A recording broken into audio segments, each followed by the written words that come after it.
ಯೋನನು ಅಧ್ಯಾಯ 1. ದೇವರ ಅಪ್ಪಣೆಯನ್ನು ಮೀರಿದ ಪ್ರವಾದಿಗೆ ಸಂಭವಿಸಿದ ವಿಪತ್ತು. ಯೆಹೋವನು ಅಮಿತ್ತೈಯ ಮಗನಾದ ಯೋನನಿಗೆ, ನೀನೆದ್ದು ಆ ದೊಡ್ಡ ಪಟ್ಟಣವಾದ ನಿನೆವೆಗೆ ಹೋಗಿ ಗಟ್ಟಿಯಾಗಿ ಕೂಗುತ್ತಾ ಅದನ್ನು ಖಂಡಿಸು. ಅದರ ನಿವಾಸಿಗಳ ದುಷ್ಟತನವು ನನ್ನ ಸನ್ನಿಧಿಗೆ ಮುಟ್ಟಿದೆ ಎಂದು ಅಪ್ಪಣೆ ಮಾಡಿದನು. ಆದರೆ ಯೋನನು ಯೆಹೋವನ ಸನ್ನಿಧಿಗೆ ತಪ್ಪಿಸಿಕೊಳ್ಳುವ ಹಾಗೆ ತಾರ್ಷೀಷಿಗೆ ಓಡಿ ಹೋಗಬೇಕೆಂದು ಹೊರಟು ಯೊಪ್ಪಕ್ಕೆ ಇಳಿದು, ಅಲ್ಲಿ ತಾರ್ಷೀಷಿಗೆ ತೆರಳುವ ಹಡಗನ್ನು ಕಂಡು ಬಾಡಿಗೆ ಕೊಟ್ಟು ಯೆಹೋವನ ಸನ್ನಿಧಿಯಿಂದ ತಾರ್ಷೀಷಿಗೆ ಪ್ರಯಾಣ ಮಾಡಬೇಕೆಂದು ಹಡಗಿನವರೊಡನೆ ಅದನ್ನು ಹತ್ತಿದನು. ಬಳಿಕ ಯೆಹೋವನು ಬಿರುಗಾಳಿಯನ್ನು ಸಮುದ್ರದ ಮೇಲೆ ಬಲವಾಗಿ ಬೀಸಲು ಸಮುದ್ರದಲ್ಲಿ ದೊಡ್ಡ ತುಫಾನು ಎದ್ದು ಹಡಗು ಒಡೆದು ಹೋಗುವ ಹಾಗಾಯಿತು. ಆಗ ನಾವಿಕರು ಹೆದರಿ ತಮ್ಮ ತಮ್ಮ ದೇವರುಗಳಿಗೆ ಮೊರೆಯಿಟ್ಟು ತಮ್ಮ ಕಷ್ಟವು ಕಡಿಮೆಯಾಗುವ ಹಾಗೆ ಹಡಗಿನ ಸಾಮಾನುಗಳನ್ನು ಸಮುದ್ರಕ್ಕೆ ಬಿಸಾಟು ಬಿಟ್ಟರು. ಇಷ್ಟರೊಳಗೆ ಯೋನನು ಹಡಗಿನ ಒಳಭಾಗಕ್ಕೆ ಇಳಿದು ಮಲಗಿಕೊಂಡಿದ್ದನು. ಗಾಢ ನಿದ್ರೆ ಹತ್ತಿತ್ತು. ಹೀಗಿರಲು ಹಡಗಿನ ಯಜಮಾನನು ಅವನ ಬಳಿಗೆ ಬಂದು, ಇದೇನು ನಿದ್ದೆ ಮಾಡುತ್ತೀ? ಎದ್ದು ನಿನ್ನ ದೇವರಿಗೆ ಮೊರೆಯಿಡು.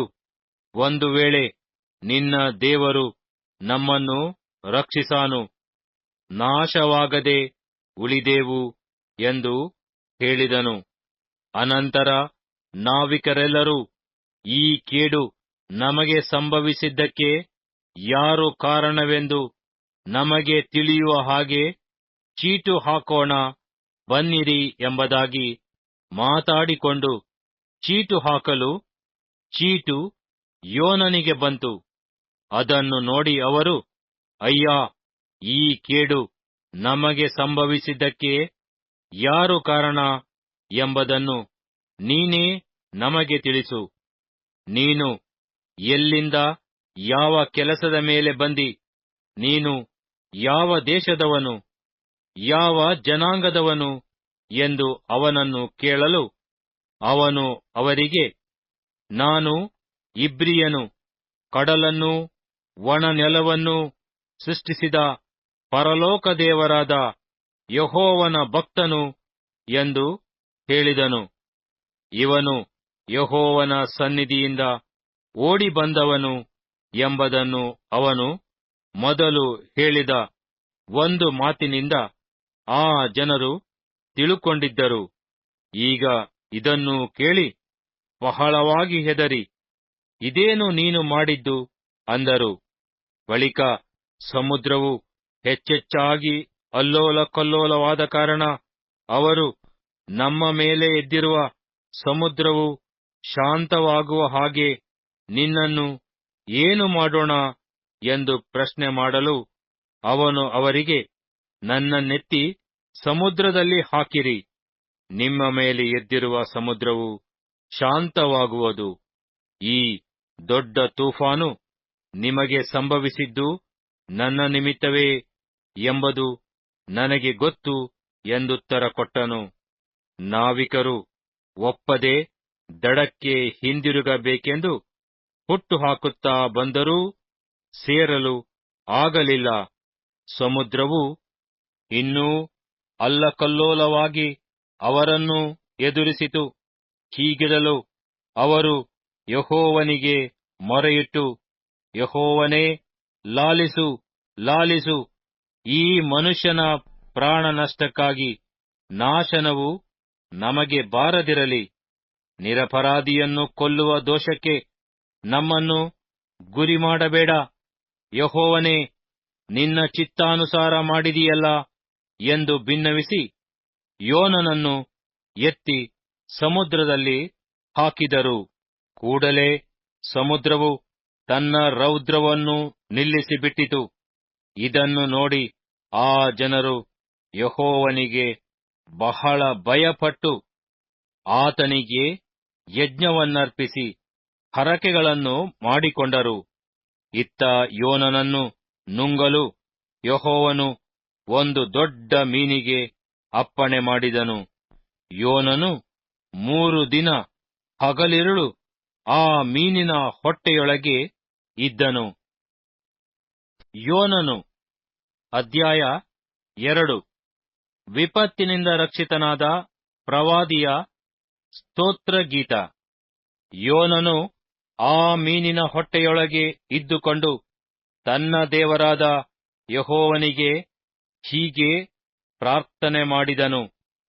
ಇಕ್ಕಟ್ಟಿನಲ್ಲಿ ನಾನು ಯೆಹೋವನಿಗೆ ಮೊರೆಯಿಟ್ಟೆನು. ಆತನು ನನಗೆ ಸದುತ್ತರವನ್ನು ದಯಪಾಲಿಸಿದನು. ಪಾತಾಳದ ಗರ್ಭದೊಳಗಿಂದ ಕೂಗಿಕೊಂಡೆನು. ಆಹಾ, ನನ್ನ ಧ್ವನಿಯನ್ನು ಲಾಲಿಸಿದಿ. ನನ್ನನ್ನು ಸಮುದ್ರದ ಉದರದಲ್ಲಿ ಅಗಾಧ ಸ್ಥಳದಲ್ಲಿ ಎಸೆದು ಬಿಟ್ಟಿಯಲ್ಲ.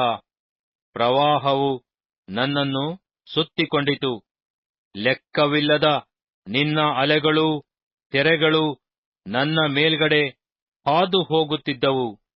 ನಿನ್ನ ಸಾನ್ನಿಧ್ಯದಿಂದ ಬಿಸಾಡಲ್ಪಟ್ಟಿದ್ದೇನೆ ಅಂದುಕೊಂಡೆನು.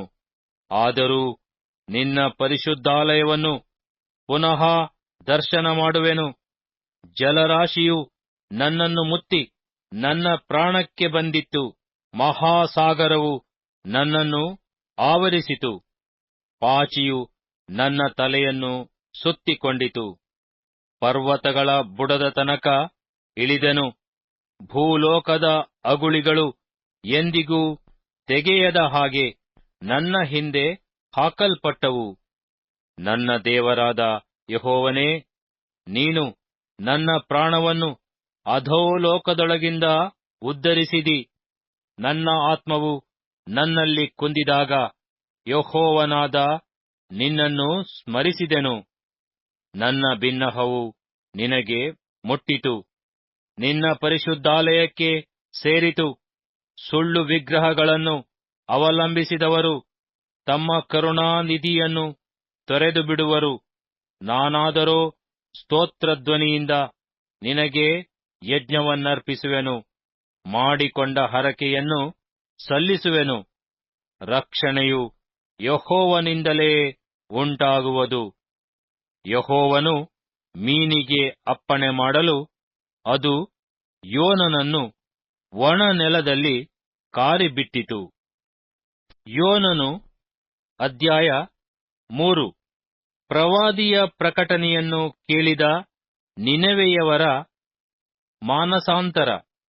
ಅನಂತರ ಯೆಹೋವನು ಯೋನನಿಗೆ, ನೀನೆದ್ದು ಆ ದೊಡ್ಡ ಪಟ್ಟಣವಾದ ನಿನೆವೆಗೆ ಹೋಗಿ ನಾನು ನಿನಗೆ ಪ್ರಕಟಿಸುವುದನ್ನು ಅಲ್ಲಿ ಸಾರು ಎಂದು 2ನೆಯ ಸಲ ಅಪ್ಪಣೆ ಮಾಡಿದನು.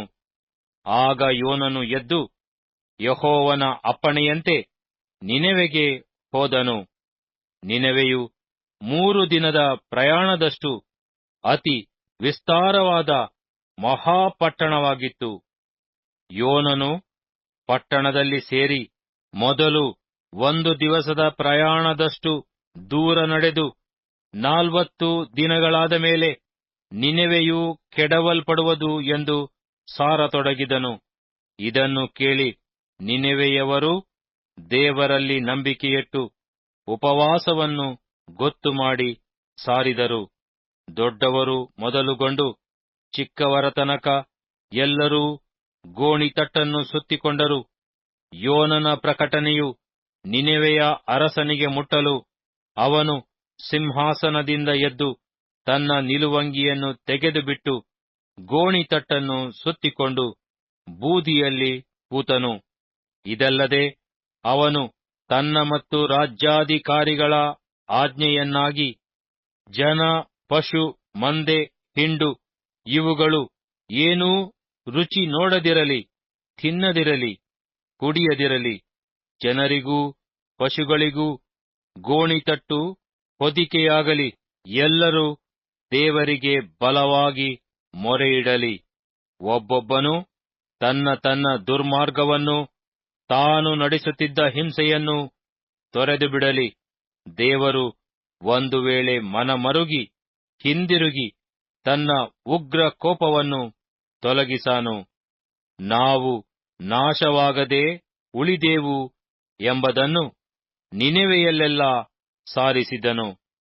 ದೇವರು ನಿನೆವೆಯವರ ಕಾರ್ಯಗಳನ್ನು ನೋಡಿ ಅವರು ತಮ್ಮ ದುರ್ಮಾರ್ಗದಿಂದ ತಿರುಗಿಕೊಂಡರೆಂದು ತಿಳಿದು ಮನಮರುಗಿ ತಾನು ಅವರಿಗೆ ಮಾಡುವೆನೆಂದು ಪ್ರಕಟಿಸಿದ್ದ ಕೇಡನ್ನು ಮಾಡದೆ ಬಿಟ್ಟನು.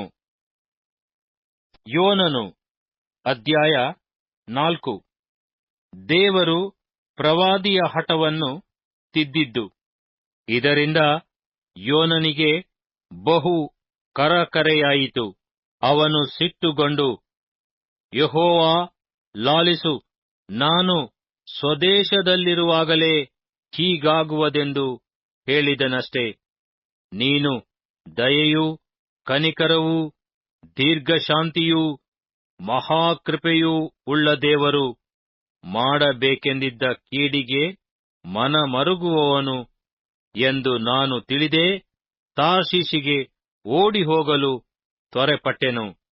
ಈಗ ಯೆಹೋವನೇ, ನನ್ನ ಪ್ರಾಣವನ್ನು ತೆಗೆ, ನಾನು ಬದುಕುವುದಕ್ಕಿಂತ ಸಾಯುವುದೇ ಲೇಸು ಎಂದು ವಿಜ್ಞಾಪಿಸಿಕೊಂಡನು. ಅದಕ್ಕೆ ಯೆಹೋವನು, ನೀನು ಸಿಟ್ಟುಗೊಳ್ಳುವುದು ಸರಿಯೋ ಎಂದು ಕೇಳಿದನು. ಅನಂತರ ಯೋನನು ಪಟ್ಟಣವನ್ನು ಬಿಟ್ಟು ಅದರ ಮೂಡಲಲ್ಲಿ ಒಂದು ಗುಡಿಸಲನ್ನು ಮಾಡಿಕೊಂಡು ಪಟ್ಟಣವು ಏನಾಗುವುದೋ ಎಂದು ನೋಡುತ್ತಾ ಅದರ ನೆರಳಿನಲ್ಲಿ ಕೂತುಕೊಂಡಿದ್ದನು. ಆಗ ದೇವರಾದ ಯೆಹೋವನು ಯೋನನ ಮೇಲ್ಗಡೆ ಒಂದು ಸೋರೆಗಿಡವು ಹಬ್ಬಿ ಅವನ ತಲೆಗೆ ನೆರಳಾಗಿ ಅವನ ಕರಕರೆಯನ್ನು ತಪ್ಪಿಸುವಂತೆ ಏರ್ಪಡಿಸಿದನು. ಆ ಸೋರೆಗಿಡದಿಂದ ಯೋನನಿಗೆ ಬಹು ಸಂತೋಷವಾಯಿತು. ಮಾರನೆಯ ಅರುಣೋದಯದಲ್ಲಿ ದೇವರು ಒಂದು ಹುಳಕ್ಕೆ ಅಪ್ಪಣೆ ಮಾಡಿದನು. ಅದು ಸೋರೆಗಿಡವನ್ನು ಹೊಡೆಯಲು ಒಣಗಿ ಹೋಯಿತು. ಸೂರ್ಯನು ಹುಟ್ಟಿದಾಗ ದೇವರು ಬಿಸಿಯಾದ ಮೂಡಣ ಗಾಳಿಯನ್ನು ಏರ್ಪಡಿಸಿದನು. ಬಿಸಿಲು ಯೋನನ ತಲೆಗೆ ಹೊಡೆಯಲು ಅವನು ಮೂರ್ಛೆ ಹೋಗುವವನಾಗಿ, ನಾನು ಬದುಕುವುದಕ್ಕಿಂತ ಸಾಯುವುದೇ ಲೇಸು ಎಂದು ಮರಣವನ್ನು ಕೇಳಿಕೊಂಡನು. ಆಗ ದೇವರು ಯೋನನನ್ನು, ನೀನು ಸೋರೆ ಗಿಡಕ್ಕಾಗಿ ಸಿಟ್ಟುಗೊಳ್ಳುವುದು ಸರಿಯೋ ಎಂದು ಕೇಳಲು, ಯೋನನು ಮರಣವಾಗುವಷ್ಟು ಸಿಟ್ಟುಗೊಳ್ಳುವುದು ಸರಿಯೇ ಎಂದು ಉತ್ತರ ಕೊಟ್ಟನು. ಅದಕ್ಕೆ ಯೆಹೋವನು, ನೀನು ಆ ಸೋರೆ ಗಿಡಕ್ಕಾಗಿ ಕಷ್ಟಪಡಲಿಲ್ಲ, ಬೆಳೆಯಿಸಲಿಲ್ಲ. ಅದು ಒಂದು ರಾತ್ರಿಯಲ್ಲಿ ಹುಟ್ಟಿ ಒಂದು ರಾತ್ರಿಯಲ್ಲಿ ನಾಶವಾಯಿತು. ಇಂಥ ಗಿಡಕ್ಕಾಗಿ ನೀನು ಕನಿಕರ ಪಟ್ಟಿರುವಲ್ಲಿ ಎಡಗೈ ಬಲಗೈ ತಿಳಿಯದ 1,20,000 ನರಪ್ರಾಣಿಗಳೂ ಬಹುಪಶುಗಳೂ ಉಳ್ಳ ಆ ದೊಡ್ಡ ಪಟ್ಟಣವಾದ ನಿನೆವೆಗಾಗಿ ನಾನು ಕನಿಕರ ಪಡಬಾರದೋ ಅಂದನು.